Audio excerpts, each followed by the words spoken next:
they don't fall for things as easily as adults do sometimes because they're digital natives. They've been raised on the internet from day one. They've had a device in their hands and they've been looking at things.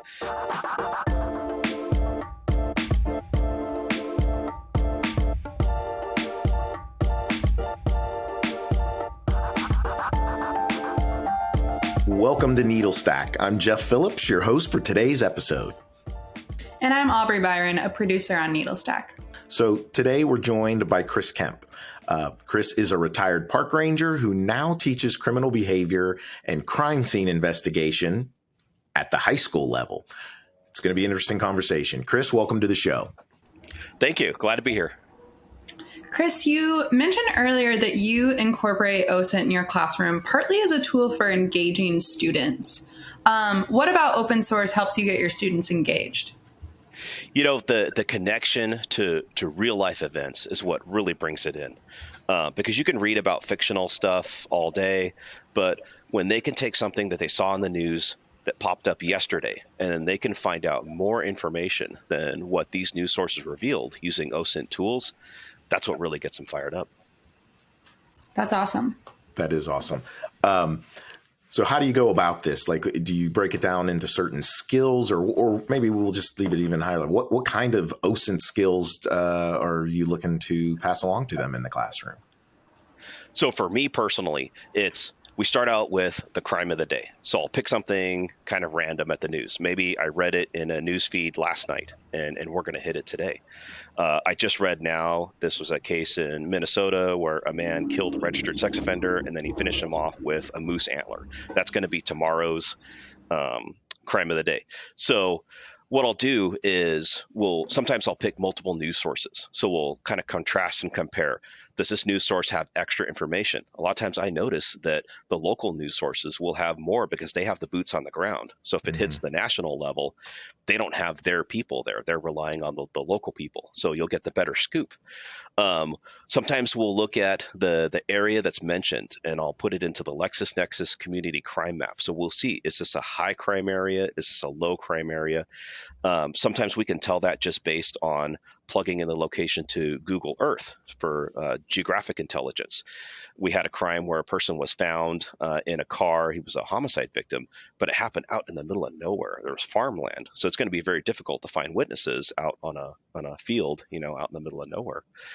Sometimes there will be a named suspect, and they'll mention this person's name in the news article. So we'll plug that name into the jail roster where they arrested. In the United States, when a person's arrested, they're taken to the county jail. So we figure out if it's a city, we figure out what city that county's in, or what county that city is in, and then we'll plug their name in. And it might reveal more information, like maybe this person has an additional charge for felon in possession of a handgun, which means that they have experience with the criminal justice system, or felon in possession of drugs, or even additional charges that weren't mentioned in the news article. So I model this behavior to the students, and then we do this every day. And eventually what will happen, they have to do presentations. That's part of the testing here. So they present on a local crime, or a famous homicide, or a serial killer, or a terrorist group. And then they take the things that I've modeled for them, and then they apply that to their presentation, and they present it to the class. So you're giving them, I heard things in there. So you're hitting, they're learning about different databases that are out there and different pivot points, as we say in OSINT. If you got a phone number, an email, or in your case, a conviction, sounds like they're doing GeoInt, if you will, that I don't know if they get into reverse image search and some of these things that people use, but you're giving them those foundations to go deep. Everything that a Chromebook can do, we're trying to always push the envelope. With the Chromebook. I had a Gen X moment where I had a Chromebook activity and one of the students had their cell phones out. I said, hey, you got to put away your cell phone. You got to get your laptop out. She said, oh, no, Mr. Kemp, I already did it. See, I downloaded the apps on my phone, and she actually beat the class doing it on her cell phone, which she was familiar with, versus doing it on the Chromebook. And it hit me like a brick. I was just like, wow, I was locked into this whole have to use a laptop thing. But no, they could use their cell phones and do it faster. Wow. That is a Gen X moment, Jen. Yeah. That's brutal. Okay. Yeah. Since you're working with real life crimes, is there an ethics element to what you're teaching as far as the potential for, false accusations, things like that? I'm very clear in the teaching. Like when we talk about people in jail, there are innocent people in jail. There are people who are not so innocent, but then they've been arrested for crimes that they didn't commit. They might have committed other crimes that have been undetected. They might be very well guilty, and we can say that after they've gone to court and had their day in court. The time where it isn't the case is when we look at the Megan's Law website, which is for registered sex offenders. And these are people who have been accused of a crime, arrested, convicted, served time, and now they're released out into the public and they have to report for the rest of their life. And the big ethical thing that I try and talk about is showing respect, because I've had students who have been victims of sex crimes in the classroom, and I don't want to make things worse on them, but then I have to balance that with teaching the rest of the class how not to be a victim, and kind of just as important, how not to be a suspect. Because sometimes with teenagers navigating that terrain, there can be misunderstandings. So we go over consent and we do these things, but it's always about doing it in a respectful fashion, because I have students whose parents have been incarcerated, and I don't want to present this in a way that could be offensive to them and then basically tune them out for the rest of my class.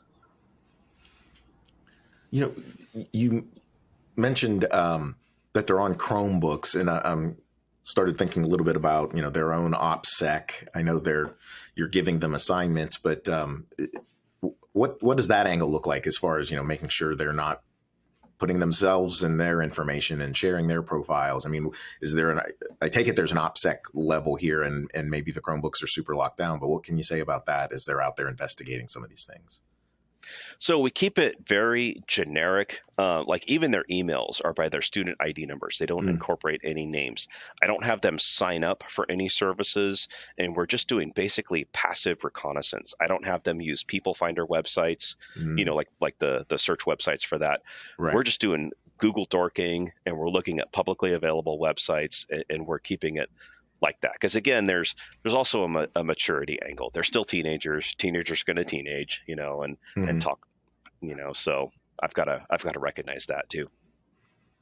Well, let me ask a little bit. You mentioned they give reports. Have you been surprised about what some of these students have been able to go out there and find out? Oh boy. Wow. Wow. Once in a while, they will blow me away, because that's my favorite part of the day, is when they present, because I'm up here and I'm teaching them this, I'm teaching them that. But when they get to present, they're teaching me things. And that's really neat, because it's keeping me fresh in the field, and they show me stuff. So one of them recently did a report for the famous killing on the rapper Pop Smoke and how he was killed. And he was actually found using hostile OSINT. He was tweeting a bunch of things, because they have to maintain a certain lifestyle and a certain image. So he was tweeting about the money that he had, certain expensive luggage, and I believe his manager told him, hey, knock that off. So other people were monitoring the feed, and that's how they found him. So one of my students did a report on that, and he geolocated the house that Pop Smoke was in based on the shape of the swimming pool. Because you think about it, when houses are built, there's probably only 3 or 4 models, okay, unless it's like a luxury custom home. But swimming pools are always custom.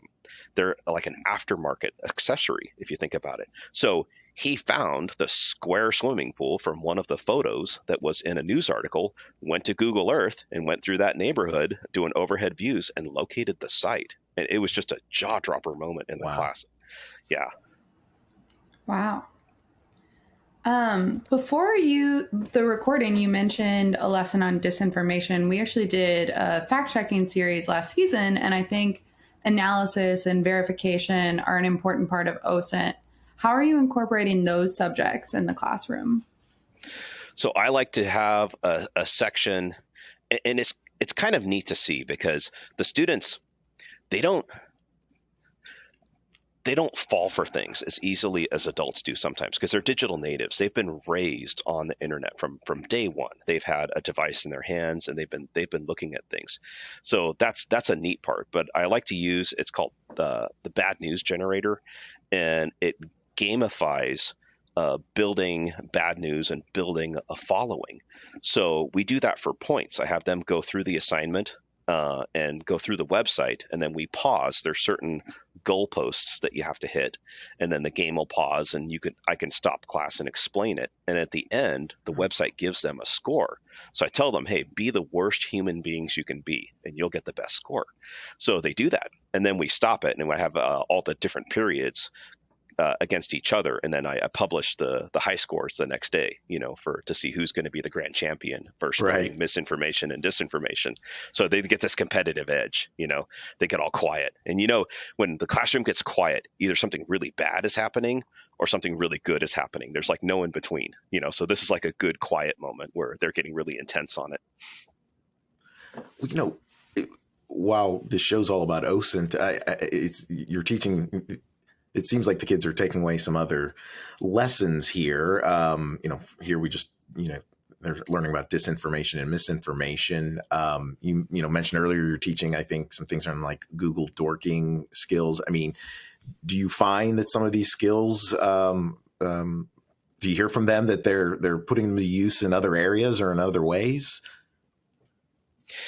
It depends. A lot of them, it's like a delayed response a lot of times where I'll have somebody in the class and you just could never tell. They'll be quiet to me. They won't say a word. And then a year later, I'll bump into them in the hallway and they tell me about how this is the favorite class they've had ever. And they tell me about all the things that they do. And then some of them can be very vocal. So it's really hit or miss. But the goal is to teach them life skills and to not just, I've heard a term is called in screen we trust. And not to trust that, to look and to verify and to vet things and to get a couple different sources and then draw your own conclusions afterwards. And that's one of the big goals. We have what are called CTE standards, and mine is always read it right over here. Use electronic reference materials to gather information accurately. And that's the big standard for the class, to try to, get this as an investigative tool.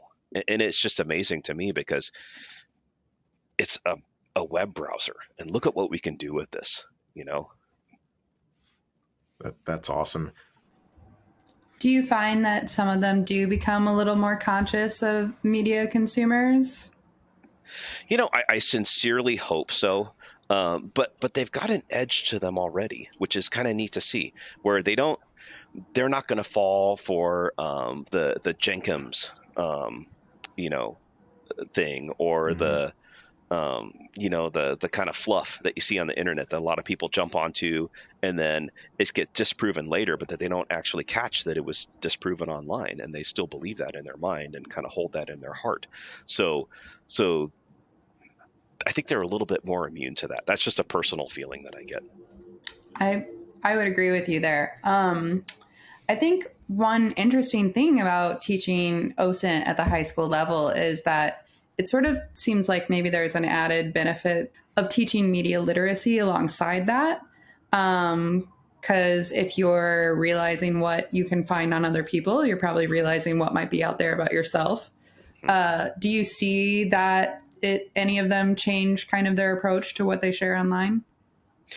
Yes. I can usually get a gasp out of some of the students. I have one section where I put up just a random picture that I found on the internet, but it had the metadata of where that picture was taken with the GPS coordinates that are attached. So we look at the picture and I throw it up there, and it's a mountainous region. You can see snow and a couple of houses. And so we talk about this like, hey, look, it's above the snow line. If we really, really nerd it out, we could probably identify the species of plant. It looks like an American house based on the trash can, but let's see if we can find out where exactly this picture was done. So I go to the internet and I upload the picture, and then we extract the latitude and longitude, and then I plug that into Google Earth, and then we go down to Street View. And then you pivot around the Street View, and you can see it's a different time of year that the picture was taken, but you can tell almost exactly where the person was standing when they took that photo. So then I hit them, from the blind side. Okay, now think about this. You just posted a geotagged picture of you at your house. Okay, now maybe you've got Chester. He's in his mid-50s. He has a thing for teenage girls that is highly inappropriate. He knows where you live. Maybe you posted you got your new job. Well, guess what? Now he knows where you work. And you posted where you go to school. These people know all of this stuff about you, and they may not mean the best for you. And now they have information. So think twice about posting these things. And you can see a couple of them are usually like, oh my gosh, they got the deer in headlights look. And that's good because they're hopefully thinking about it, and they're going to think twice. No, 100%. That's it's almost the opposite problem we all worry about. I don't know about opposite, but a different view. We were just talking, right? I was worried about my parents and them clicking on anything they got into an email and could be phished to death, right? Or phished out of their entire life savings. On the flip side, these kids are growing up where everything and anything is online. They're so connected. So it's definitely, those of us in between those two generations are I think we have an advantage being exposed to both sides. But I think it's going to be interesting to see what these kids, and especially in the OSINT world, how good they're going to be at this when they get older and start their careers. Oh, there's some of them.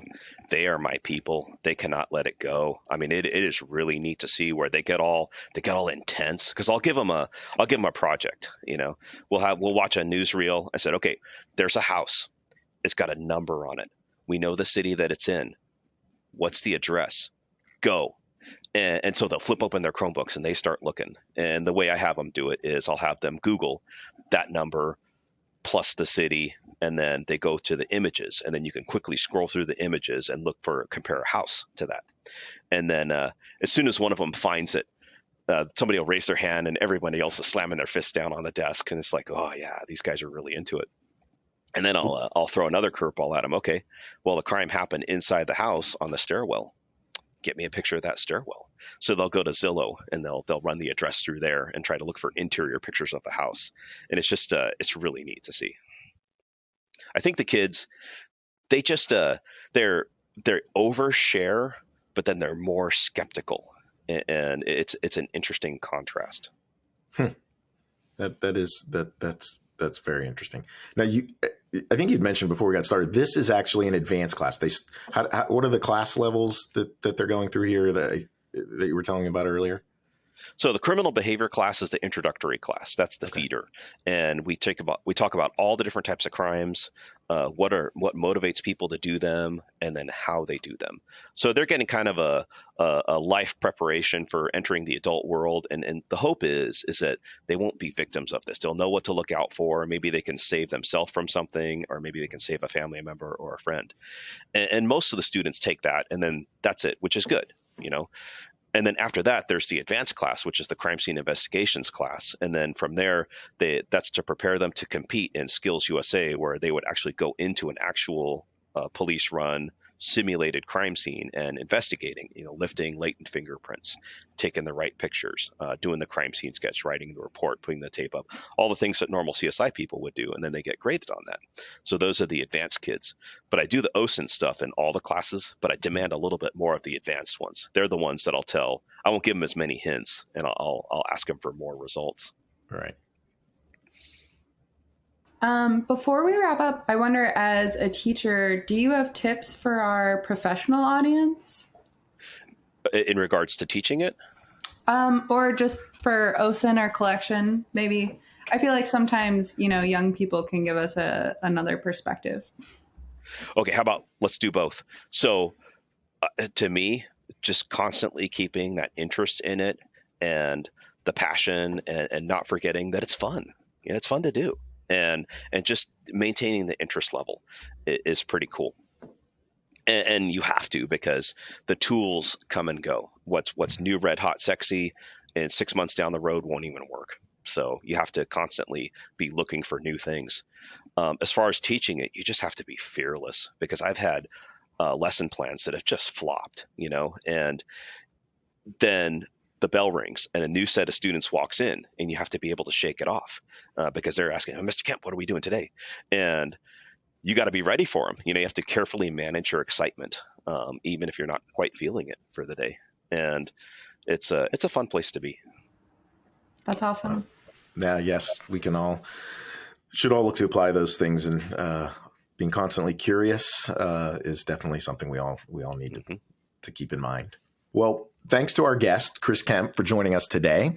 If you like what you heard, you can subscribe to our show wherever you get your podcasts, watch episodes on YouTube, and view transcripts and other episode info on our website, authenticate.com/needlestack. That's authentic with the number 8.com/needlestack. And be sure to let us know what you thought of the show on Twitter at needlestackpod. And like and subscribe wherever you're listening today. We'll be back next time with more OSINT tips to help you with your research. We'll see you then.